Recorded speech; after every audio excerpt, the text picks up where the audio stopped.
Le béton taloché peut aller partout, intérieur, extérieur, sur les sols, sur les murs, dans les douches, sur les plans de travail. Donc vraiment, tout est possible. Pour le talocher, on remplace le fouet par un mélangeur qu'on monte sur sa perceuse habituelle, une balance de cuisine, important, et les outils d'application, le couteau de peintre et la lisseuse inox. Alors le talocher, on va d'abord préparer une fois de plus son mélange. On va avoir un liant qui est teinté et une poudre de ciment qui est un prémix qui peut avoir plusieurs couleurs, qui peut être lui-même pré-teinté. Donc une couleur au final va être obtenue par le mélange d'un ciment gris ou blanc par exemple avec un liant teinté. On mélange les deux, donc là attention, on n'ajoute pas d'eau. On a mélangé les deux, on a pesé pour avoir, donc avec une balance de cuisine, pour faire des mélanges consistants, cohérents, tous les mêmes. Si vous prenez un ciment gris que vous mettez du jaune dedans, vous aurez du vert. Gris-jaune, ça fait vert. Mais si vous ne mettez pas la même proportion de gris et de jaune à chaque fois, vous allez avoir du vert pâle, du vert sombre, etc. Donc attention, on travaille à la balance pour ne pas se tromper. On fait son mélange.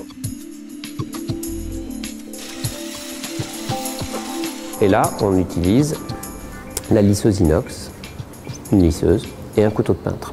Et on applique ce produit en 2 couches. Le produit, quand il est en décoration murale, peut être appliqué en 1 mm d'épaisseur. Quand il est dans des zones plus sérieuses, le sol, la douche, le plan de travail, donc des zones qui vont être sollicitées, on va déposer 2 mm d'épaisseur pour que ça dure plus longtemps, tout simplement, et que ce soit plus solide. En fait, on va le faire en 2 étapes. Première étape, on n'essaye pas de faire quelque chose de très beau, mais on va déposer de l'épaisseur, 1,5 mm par exemple. On met la charge. On laisse sécher un petit peu le produit jusqu'à ce qu'on appelle une matifie. Matifier, en gros, c'est quand le produit, si on appuie fort, il est encore un petit peu tendre, on va voir que ça s'enfonce, mais par contre, il a commencé à devenir mat, il ne brille plus parce que l'eau a commencé à s'en aller. Et si on met son doigt, par exemple, le produit ne va plus coller. Donc à ce moment-là, on va prendre une éponge très essorée, surtout on n'ajoute pas d'eau, et on va frottasser. On va estomper les petits défauts et on va rattraper les erreurs qu'on aura pu faire d'application. Ce qui fait qu'après cette étape, on a de l'épaisseur et on a un produit finalement lisse. Donc même un néophyte, un débutant, est capable de faire une application belle et lisse à ce niveau-là puisqu'il aura frottassé. On va laisser un petit peu à nouveau le produit sécher et on va faire une deuxième passe.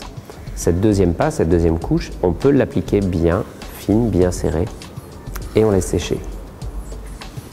Toujours 4-5 heures plus tard, selon la température, etc. On va venir avec un papier de verre, grain 120 à peu près, poncer et encore une fois estomper les petits défauts.